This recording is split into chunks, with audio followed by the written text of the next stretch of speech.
land, so you're not the singular owner because you own it together with others.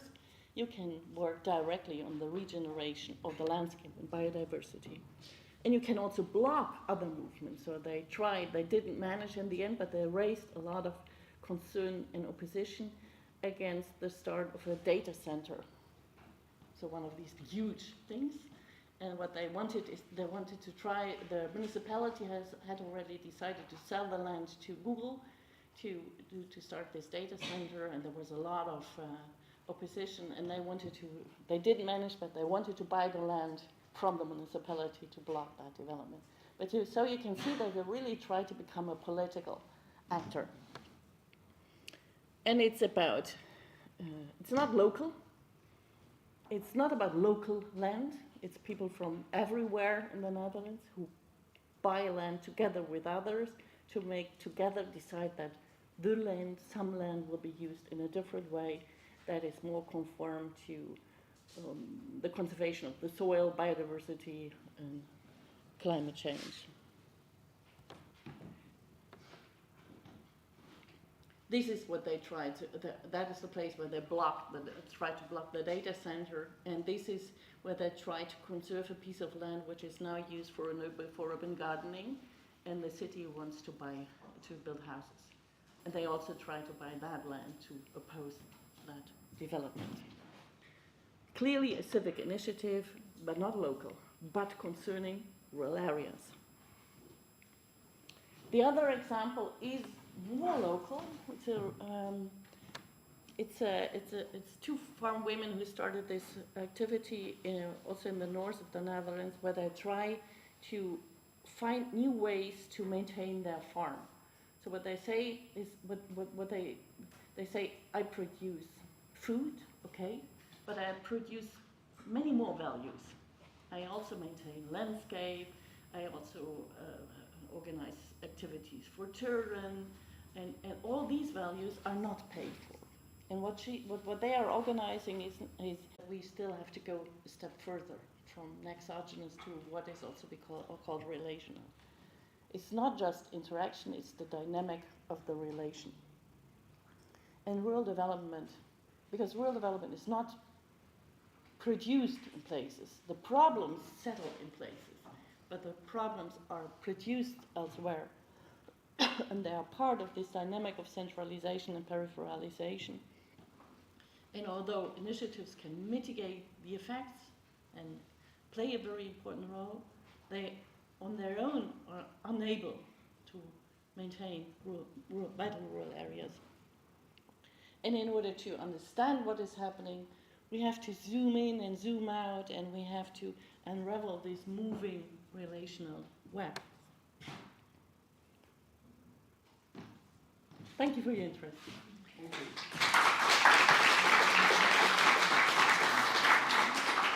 I have actually also a present for you, because it was our anniversary.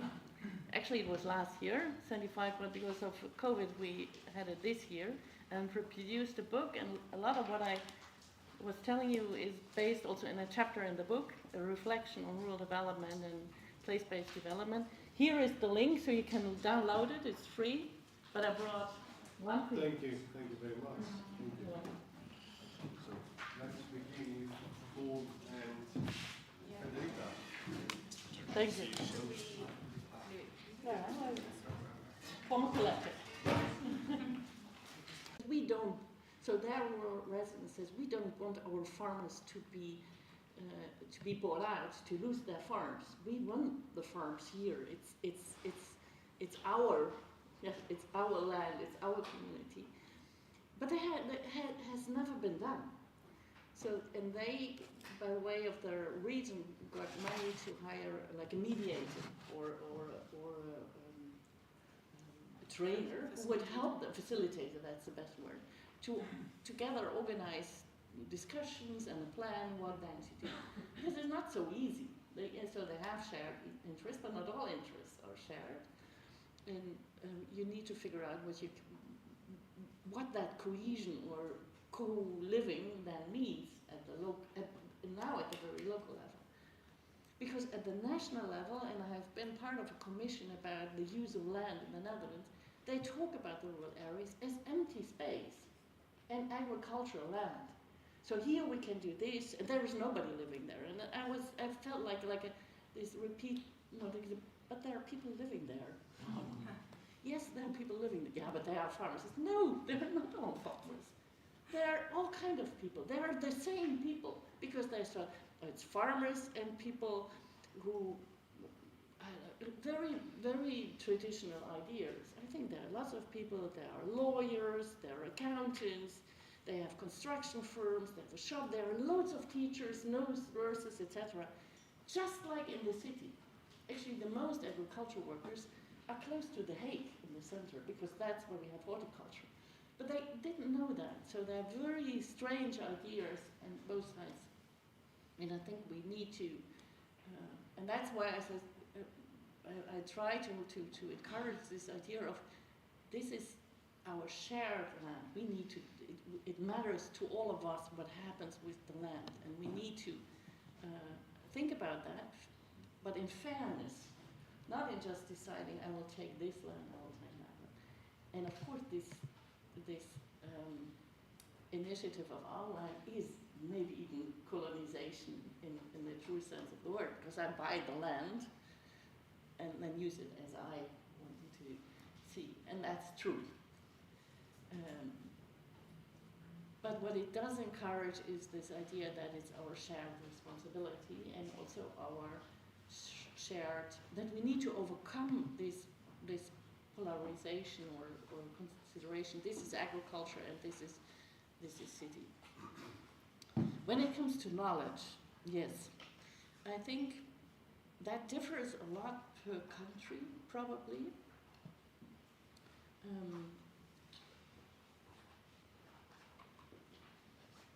And per region and per sector, probably, because we have many highly educated farmers nowadays.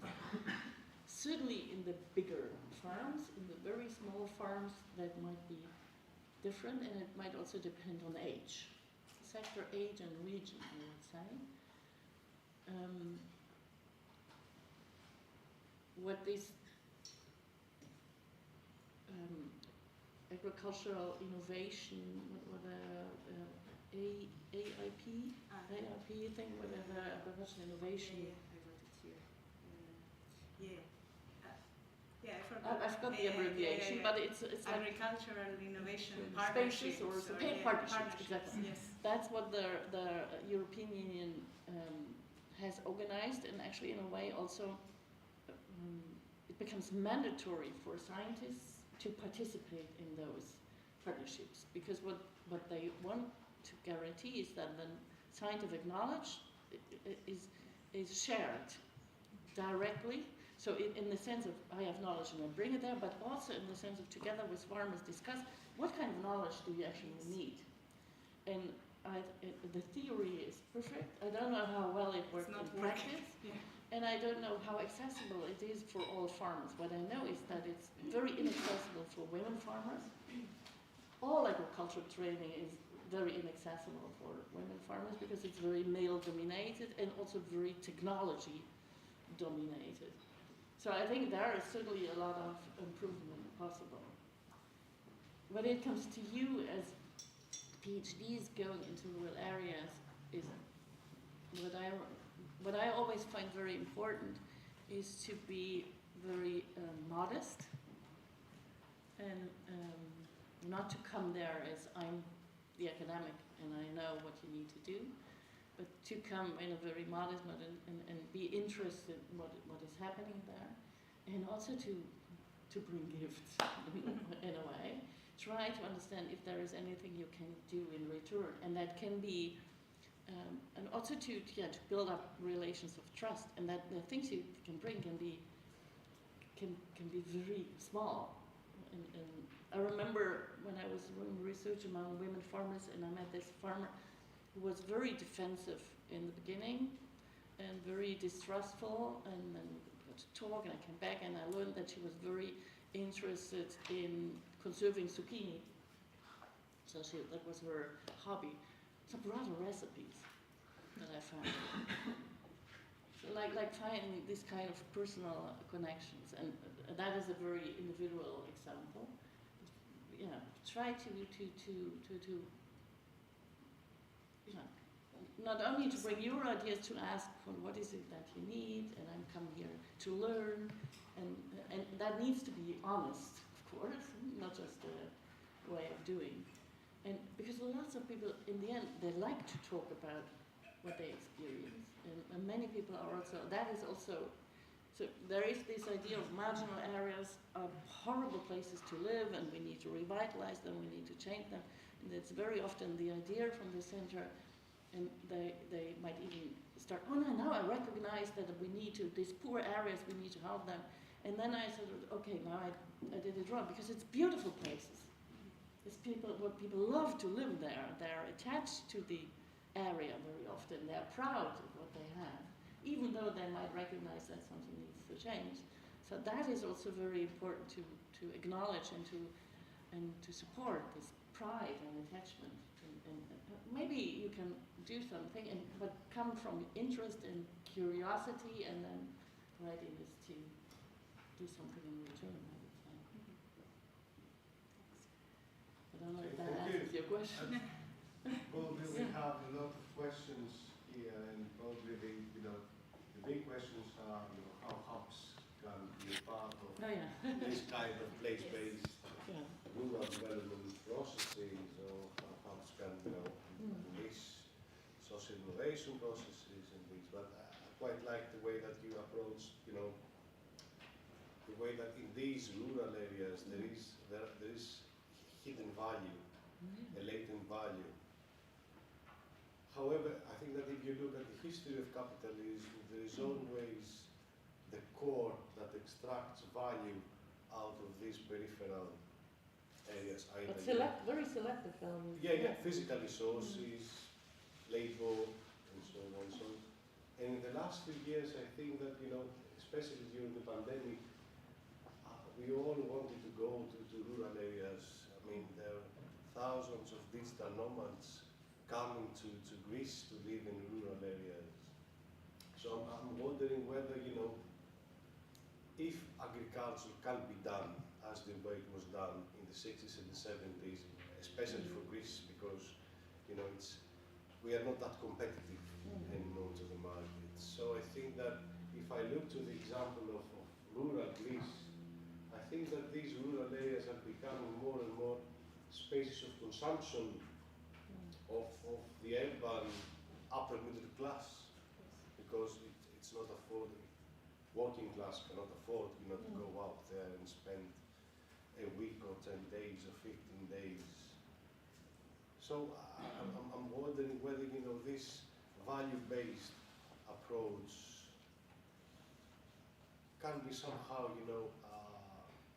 manipulated or handled by community economies, by alternative economies. And I'm not talking about, putting an ethical dimension in it.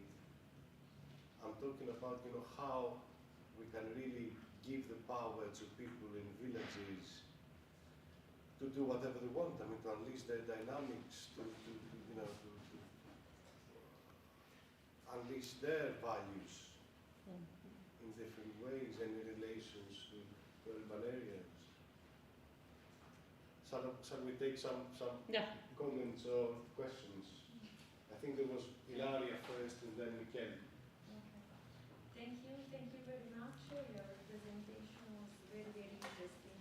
I have just a few comments, and it's interesting what you said when you referred to Castle, so talking about the importance of networks. But if I think about my background, I'm an urban and regional economist, so I think that the networks develop in places, because in these places there is entrepreneurship. So I agree with you that the development is nexogenous. So you have an endogenous development, like in the industrial districts area, where you have entrepreneurship, you have the culture, you have trust and so on, and their networks are easier to develop. Or you can have some exogenous hints that help also remote areas the feeling that the issue is space. I mean, space matters. It depends by the social capital in the space in order to develop networks. I mean, this is of course my my knowledge, my information of urban and regional economies. And then I have so I'm very much convinced about this nexogenous development. This is also what I teach to my students. No? So you have an endogenous development, but then you can have an exogenous measures that can help. And an exogenous measure can also be, like in the southworking, for instance, phenomenon in Italy, that people coming from the south of Italy, coming back to the south, that moved and migrated to the north of Italy, north of Europe, then started to do something in the remote, for instance, areas in the south. So this is exogenous, because it's true that they were coming from that areas, but then they studied abroad and they are bringing back something that they learned somewhere else. I'm doing a study with a colleague from the UK about the role of remote workers and digital nomads in Italy. And what we found is that the share of remote workers and digital nomads is higher in less central areas, in remote areas that are more beautiful from the environmental point of view, coastal areas in the south and so on. But what we don't know from the survey and what we are going to explore is whether and how these people, exogenous people, because have participated in the let's say in the initiatives addressed to the local context to improve the socio-economic context. We don't know about this yet. So there is also this risk, that these people are exogenous people that just want to stay in a nice place and don't care about the local development or localization, or the other way around. I don't know. And I would like to know what is your feeling about the Netherlands. So I would say networks are there always. So they are not built by entrepreneurs. You're always in a network. But of course, entrepreneurial activity can change the network, or can strengthen relations, can make them more dense, or more can push places more to the center. But what I find interesting about the district economics is that it's actually a collective endeavor. It's not the singular entrepreneur, but it's a collective entrepreneurial, or it's a sub-network of entrepreneurs, which then changes the overall network.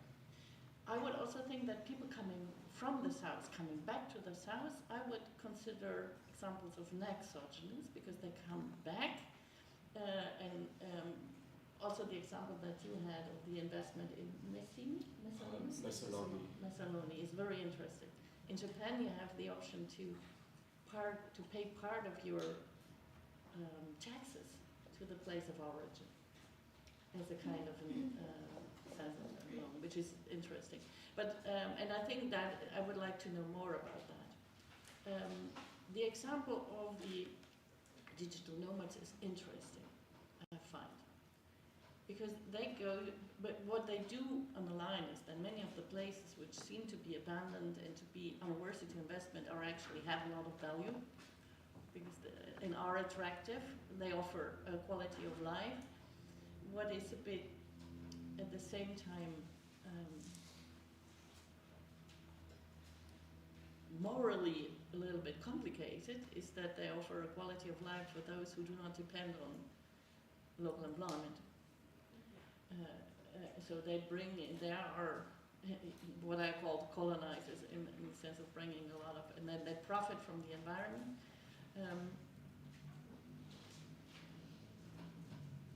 Could they, yeah, it depends on, so they probably contribute to the local economy by renting houses and by buying food.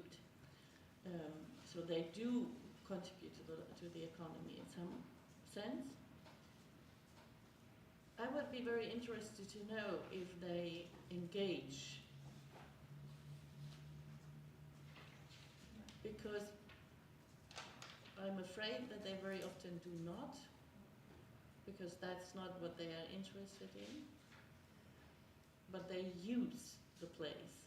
That's in the term utilize the environment for their own. Maybe they are not even aware of it. I don't know. So they are in a way also. So if we, and that points to very interesting also theoretical questions, because very often when we consider who is a resident is very often considered to be somebody who lives already a long time, and we have this idea that they live there forever, which is of course not true for all rural areas. And we tend to forget people who are not officially registered, which is true for migrant workers. It's certainly for illegal, but also for European migrant workers. Normally don't need to register depending on how long they stay. It's not true for tourists, even if they come regularly or live there half of the year. And it's also probably not true for digital nomads. So they are there, they are actors, but they are never considered in terms of social innovation or civic initiative. So it's very interesting that you look into that. And I could imagine that it could be nurtured, that it could be developed. So that, for instance, if you start the creative hub, some of the digital nomads have probably knowledge that is of interest, which could be, I don't know, whatever they do. It could at least be some level of ICT and some language, but maybe also entrepreneurship or something else. But it doesn't happen a lot. But I was doing a part of the Camino this summer in France, and there were these places, villages of 300 residents with at least 7 places where you could stay overnight for pilgrims. Which was interesting, I find, because of course it brings money and some of the people who would offer that were newcomers. So they came from elsewhere, bought an empty shop and started a hostel. So, and they made money out of it. I don't know to what, it changed because it brought newcomers, so it brought maybe also young families. But how to understand that is I don't know.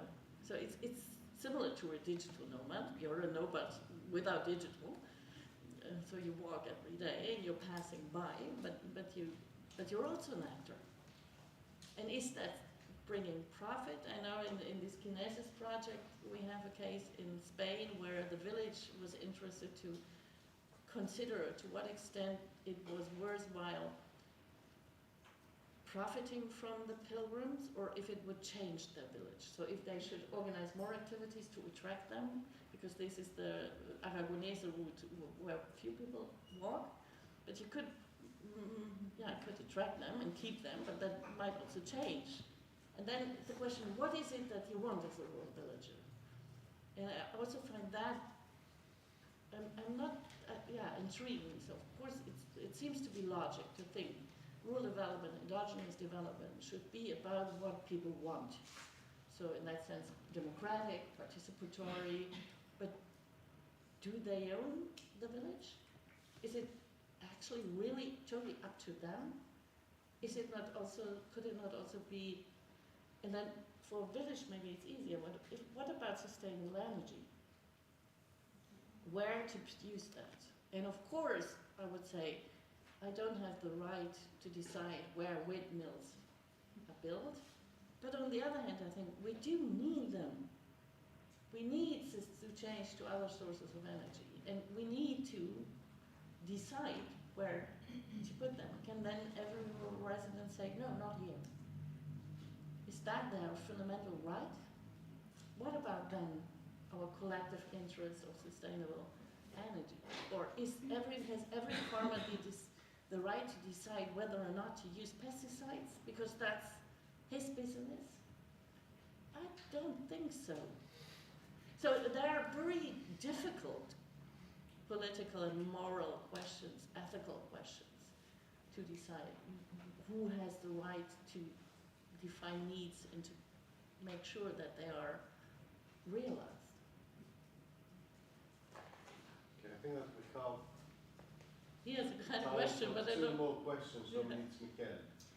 I have a comment and a question. Like a comment building on what you were saying now and what Vasilis was saying, that all this quantification and somehow mercantilization of the services, that there are solutions that feel right within the current context, but I'm very wary of, because I feel like you always lose with that in that game. You will never, you save grounds for Google and Google will Yeah. buy. You can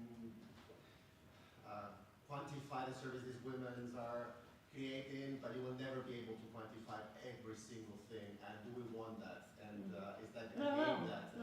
So at the end of that, like, how did we change the perspective of this? Although I understand that there is a short-term reification of these kind of approaches.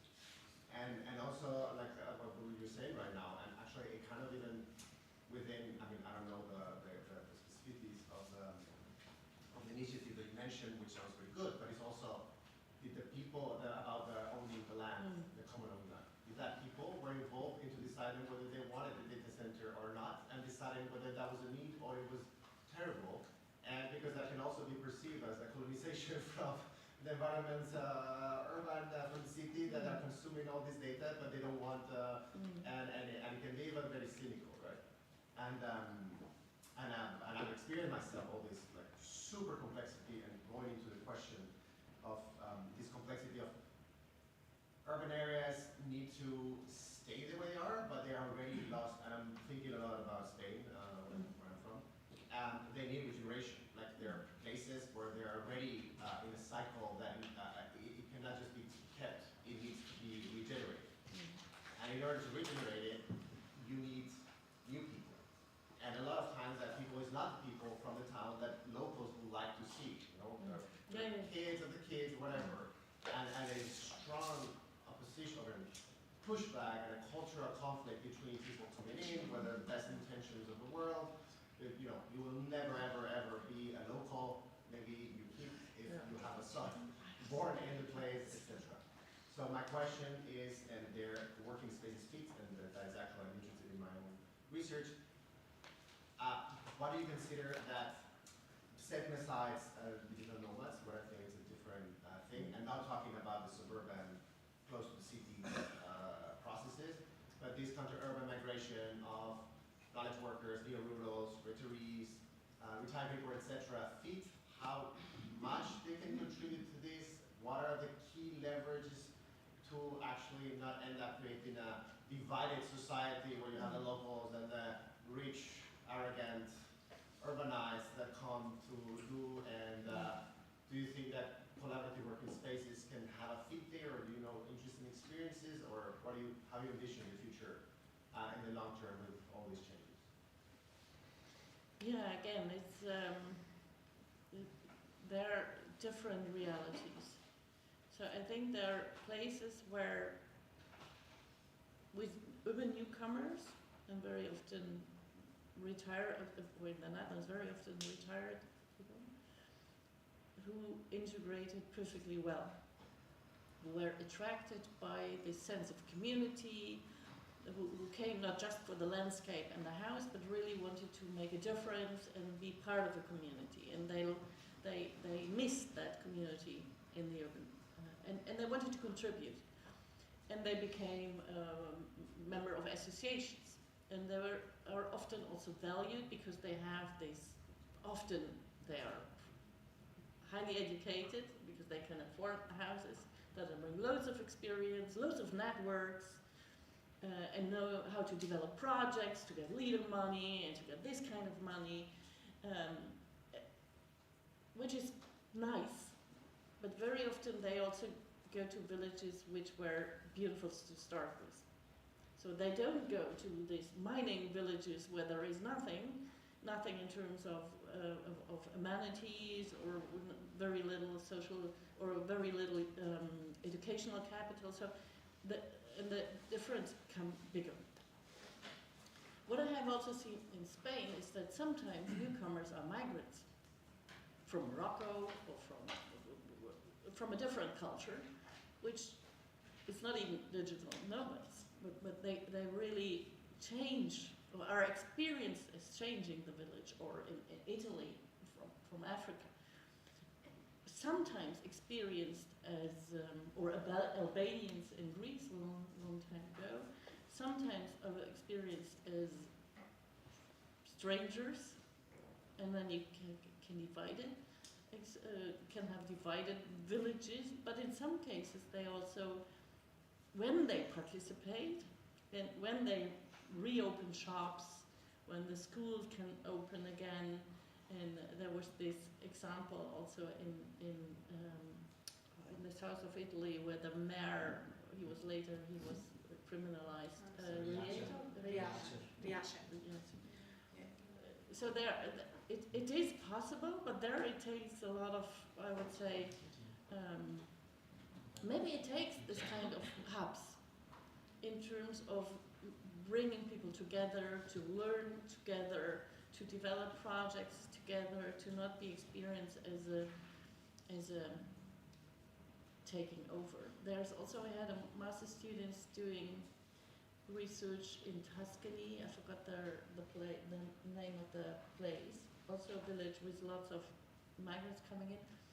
There is a very interesting Italian concept, restanza. Sì. Ritodeti. Yes. Which is really, restanza means stay in a way, but it has also the notion of resistance. So in restanza is decide to stay, but it's also the decide to resist against forces that try to undermine a community or try to undermine the future. And in that village, they also had a center with all kind of creative center. It closed down because it had problems with it was also about refugees integration, and then the Italian politics changed and they had to close down. But they had like a theater, a teatro povero, so it's like a creative theater to bring people together in the village, which existed, I think, from 40s or 30s. And they had also a history of integrating mental patients when the psychiatric clinics closed in Italy. So I think you can have that function as a creative hub, but depending on what kind of circumstances you have to develop activities. And if the newcomers are very strange, or you experience a kind of cultural difficulty, then you have to maybe organize different kind of projects. And again, it's probably very important to start from what is there, instead of offering the regular kind of courses in, I don't know, English language, or cooking. But the cooking is often thought of as a very good way to overcome cultural differences. I don't know if that answers your question. Well, do you think that that is going to be a key factor in the future of development of rural areas? These counter-urban migrants are now focusing more on these rural creative class, knowledge workers, remote workers. So if what is going to be a coordinating factor? If they are going to play an important factor in rural development of these areas. These creative hubs, you mean? The migrants. Or the migrants? The migrants, but I'm talking more on the creative class style of migrants, not the Labor migrants. International migrants that usually do more manual and low-skilled jobs.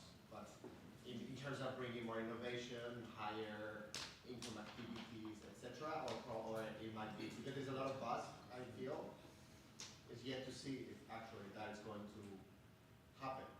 And we've been hearing this for many years, and I don't think that has picked up. Maybe now after COVID and It's a difficult question. I do think, but so I'm a very optimistic person, and I have the idea or the feeling that the experience of COVID has changed the vision of the rural at least a little bit, in the sense of it not being just hinterland, but attractive places. Again, you do see a selectivity in which places are considered as nice places to go to. And of course, one of the problems of the creative class is that they need digitalization. So the creative class, with the exception of a single traditional painter, won't have high-speed internet, which is already a selection. It's one of the things the European Union wants to invest in.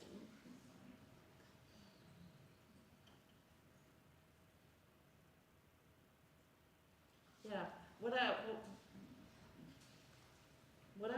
I think is important is to recognize that rural areas are not hinterland, but are part of. In Dutch, you have also the term, it's dialect, ommeland, which is the land around you. Which has, it could say it's just a different word, but it does have a different sense. So if it's the land around us, it's part of, yeah, our land in terms of our responsibility. And then you can, it's also part of your horizon, where you could move or where you could be. And maybe you can be there and contribute, not just as a consumer, because that's the problem of space of consumption, is if you just eat it and you don't care what is left behind. But if it's a space of co-production and co-creation and responsibility, then it's different. I think it's a new, it could have a future in an optimistic way if it is also a new way of life, not just for the singular artist and the singular person, and not just a life, not just a consumption, but more, yeah. You will find out. Very last question. You I have maybe easier question regarding the direction of research that you proposed. Could you go back to your last slide?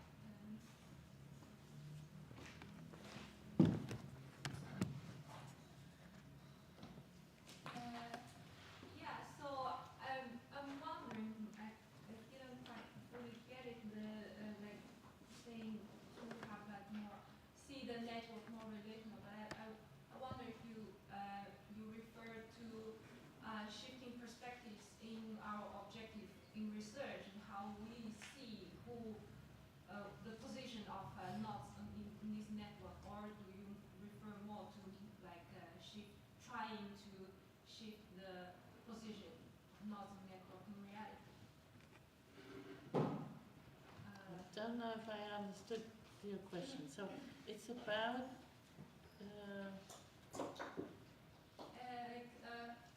unravel the moving relational web. Do you refer to change our perspective at who should be the objective in our research, who should be the main character in our research, or do you refer to more trying to move that in reality?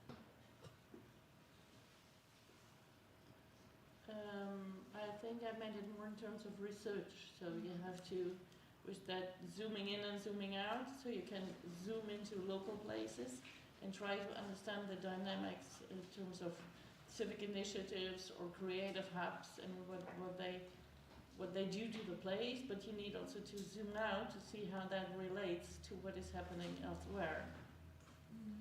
And if positions are, if it helps to shift positions of the place in relation to other places.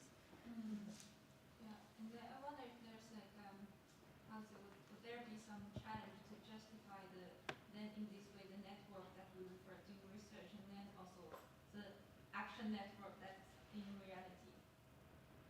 Like, for example, the political parties involved in one singular research may be different from the actual political parties involved in the movement of a place.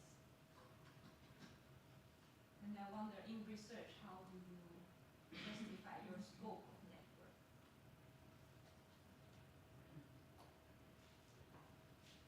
That's difficult to give a general answer to that question. What I find always very important is that you can explain the urgency of your question. So what is your question of research, and why is that your question of research? So what is the problem? I want to start with, what is the problem? What is it that you want to understand or change, and what do we know already? So if given that, you define your question with sub-questions, and that can very well be about a local phenomenon, because that is what so if you want to understand to what extent digital nomads contribute to the development of a place, to a community, you have to look into the places, probably to different places, and you have to select these different places. Maybe you need to take account of the network in order to select which places to compare. Or if you want to understand how a creative hub functions, the same, so that you want to understand it in the place. But why this place? And often there are pragmatic reasons, because that's where you can, it's not too far, or whether you know somebody, or because they speak your language, or whatever. That's fine, but you need to also have some theoretical or problem-based reason. And there, the zooming out is important. So why compare these places, or why focus on this particular place? Because it's a poor place, or if you just take a place, you need to understand how this place relates to other places and matters in terms of your problem. I don't know if that helps. Yeah, it does. It sounds like a general question, but I think in the process of research, Yeah. so often that we have some reason, but then you find something else interesting, and then Yeah, but again, I know that, so it's about you need to, so you should do your PhD on a question that you find interesting, because even 3 years can be boring if it doesn't interest you. And that's fine. Recognize that there are personal motives or pragmatic motives, but then try also to, you need also to justify it scientifically and so socially, I would say. And that sometimes is also, you're very often, so if you have an academic mind and you're curious, there is generally a reason why you're curious. So it's not so personal or don't worry that it could not also matter theoretically or scientifically, but you need to figure that out to argue about it. And yeah, pragmatism is fine. Everybody needs to be pragmatic.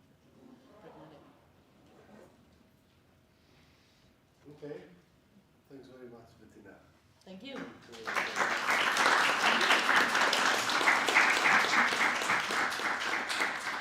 We are about 20 minutes ahead of time, so let's say that we need 15 past 12 here for the next session, okay?